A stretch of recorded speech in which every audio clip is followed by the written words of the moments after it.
toutes et tous et bienvenue dans cette vidéo explicative sur la loi CO2 sur laquelle on votera le 13 juin 2021. Es wird einige Teile auf Deutsch geben. Nous allons essayer de voir plus précisément quels vont être les enjeux de cette loi. Vous pourrez approfondir chaque sujet grâce aux sources en description et au timecode ici. Hallo, grüezi miteinander und herzlich willkommen zu dieser erklärenden Video über die CO2-Gesetz, die am 13. Juni 2021 abgestimmt werden soll. Tout d'abord, une présentation de la loi. Les émissions de gaz à effet de serre, en particulier le CO2, provoquent des changements climatiques qui sont dangereux pour la population et l'environnement, et c'est pourquoi le Conseil fédéral et le Parlement ont mis en place une stratégie contenue dans la loi CO2 visant à réduire les émissions de gaz à effet de serre. La loi CO2 révisée ne repose pas sur des interdictions, mais combine, comme jusqu'à présent, des incitations financières, un encouragement à l'investissement durable, des investissements dans la protection du climat et des progrès technologiques. Un référendum a donc été lancé contre la loi. Celle-ci serait coûteuse et inefficace au vu de l'infime partie de la pollution de la Suisse sur la scène internationale.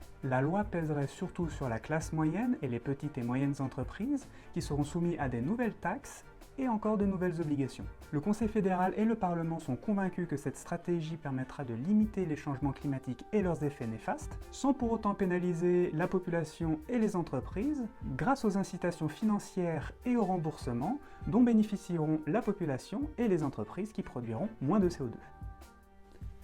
Hallo! Hallo, wie geht's? Super, danke!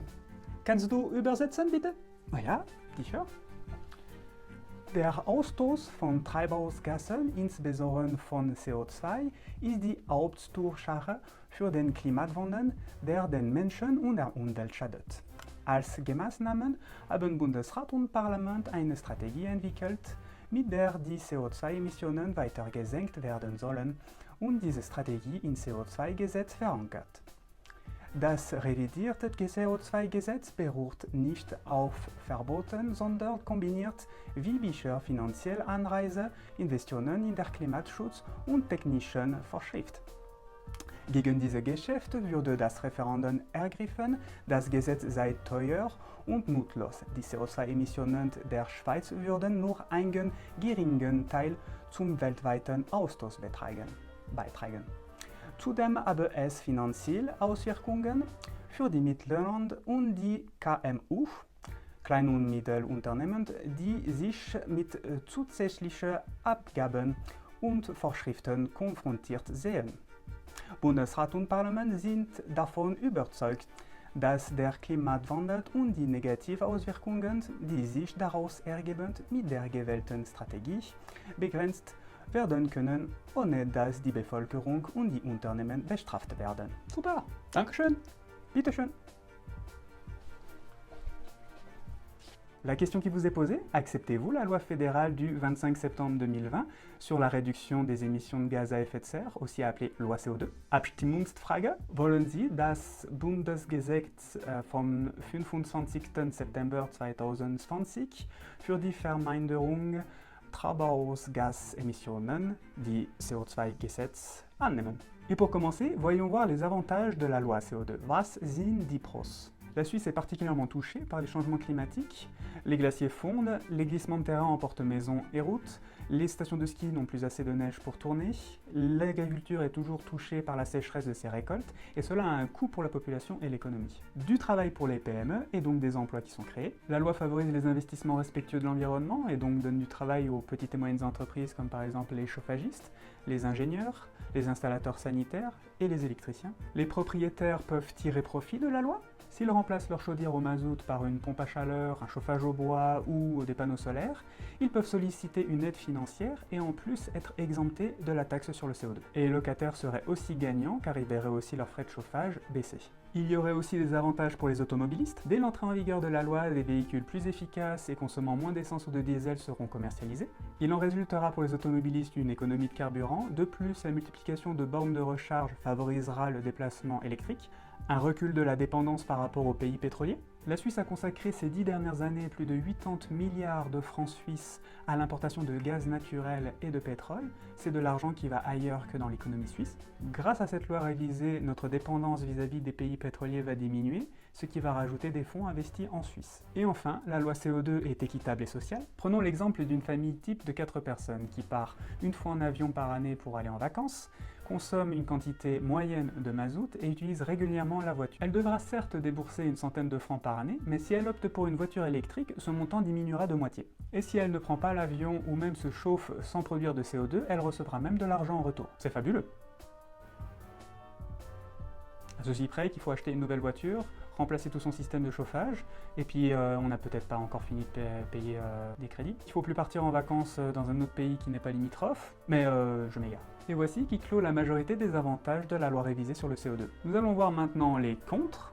Was sind die Cons? Premièrement, nous allons nous tourner sur l'aspect coûteux. Alors déjà, pour faire la jonction sur les arguments pour la loi CO2, l'avantage pour les automobilistes. Ça fait déjà maintenant longtemps que les constructeurs utilisent ça comme argument marketing et n'ont pas attendu la loi révisée sur le CO2 pour faire consommer moins leurs véhicules ou même aller à l'électrique. La consommation est basse en général pour les véhicules modernes, même les véhicules sportifs dépassent rarement les 10 litres au 100, pour autant qu'on ait une conduite normale, et je ne parle même pas de conduite économique. De plus, l'électrique n'est pas une solution car elle est très coûteux et polluant à produire, à entretenir, parce qu'il faut bien produire l'électricité pour pouvoir recharger ces véhicules-là, et quand ils ne servent plus, la disposition et le recyclage est un cauchemar. Une famille type de 4 personnes n'a pas toujours les moyens de pouvoir changer son système de chauffage pour ne plus produire de CO2. Juste au niveau de l'utilisation régulière d'une voiture pour une famille type de 4 personnes, donc une voiture lourde, on consomme régulièrement un plein par semaine. En prenant une moyenne de réservoir d'essence de 45 litres, on se rend compte qu'avec les 12 centimes par litre d'augmentation qu'il aura, on dépasse très rapidement les 97 francs annoncés par année. Si je fais 12 centimes fois 45 litres en moyenne fois 52 semaines dans une année, on se retrouve plutôt à 280 francs de plus. La loi révisée sur le CO2 fait plus que doubler la taxe sur le mazout et sur le gaz, ce qui a un impact sur les locataires, les propriétaires et les petites et moyennes entreprises. Or, la taxe sur le CO2 en vigueur en Suisse est parmi l'une des plus chères au monde. La loi sur le CO2 pourrait augmenter une dépense pour une famille type de 4 personnes de plutôt 1000 francs par an. Regardons maintenant l'aspect inefficace de la loi CO2, ineffective aspect. La Suisse n'est responsable que d'1 millième des émissions de CO2 mondiales, et cette loi révisée ne pourrait diminuer cela que d'un demi-millième supplémentaire. Ce qui n'aura pas beaucoup d'effet sur les glissements de terrain et la fonte de nos glaciers, ni la sécheresse de notre agriculture. En effet, la Suisse émet 46 millions de tonnes de CO2 par an, contre 43 milliards de tonnes pour le monde. En 2018, la Chine avait émis 9528 tonnes de CO2, contre 46 pour la Suisse, soit 207 fois plus, et je n'ai pas pris 2020 en compte à cause de la baisse de la pandémie qui n'était pas révélatrice. La Suisse est déjà exemplaire dans le domaine, car ces 10 dernières années, nous avons réduit de 24% par tête d'habitant nos émissions de CO2. Et pour finir, à l'aspect antisocial de la loi révisée sur le CO2, the antisocial aspect. La loi CO2 va toucher surtout les pendulaires, les habitants de la campagne, les agriculteurs, les PME, les locataires à faible revenu. La loi sur le CO2 augmente artificiellement le prix du chauffage, de la mobilité et des voyages en avion, ce qui va réduire la compétitivité de l'économie suisse et son attractivité. La loi coûtera des centaines de francs supplémentaires en chauffage et en mobilité, ce qui va toucher durablement les petites et moyennes entreprises qui sont en grande partie des restaurateurs, des hôtels, des agences de voyage, des événementiels, ainsi que des ouvriers et des indépendants qui luttent déjà en chômage partiel pour finir les mois à cause de la pandémie. Et c'est avec ça qu'on clôt la majorité des points contre la loi révisée sur le CO2.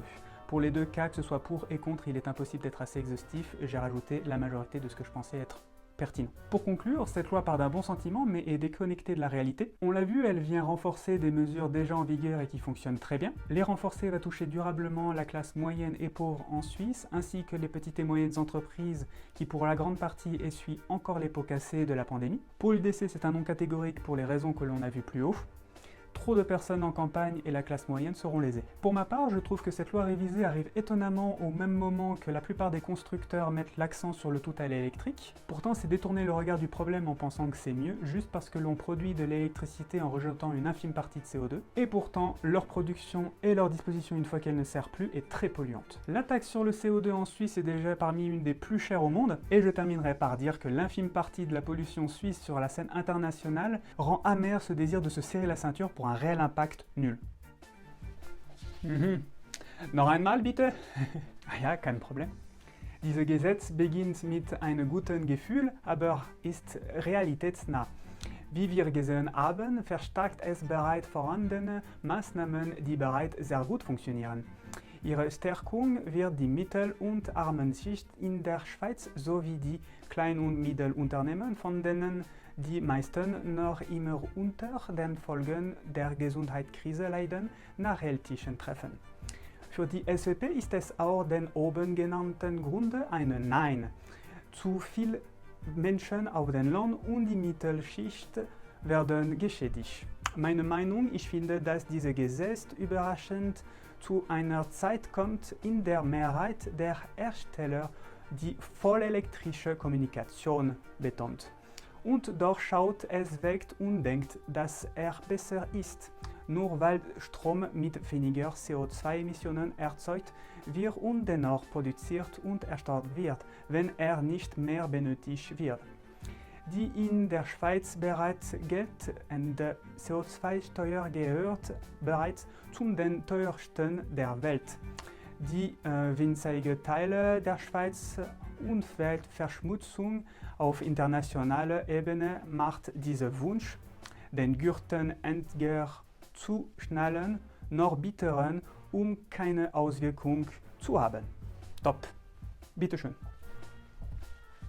Et voici qui clôt cette vidéo sur la loi révisée sur le CO2. N'hésitez pas à vous abonner, à liker et à commenter pour qu'on discute des points abordés. Toutes les sources se trouvent en description. On se retrouve la prochaine fois pour parler de la loi fédérale sur les mesures policières de lutte contre le terrorisme, aussi en votation le 13 juin 2021. Vielen Dank, dass Sie mir folgen. Finden Sie alle Quellen in Beschreibung für weitere Informationen. Das nächste Mal werden wir uns treffen über auch die Abstimmungsprogramm vom 13. Juni über das Bundesgesetz über polizeiliche Maßnahmen zur Bekämpfung von Terrorismus zu sprechen. Merci vielmals, à la prochaine. Tschüss.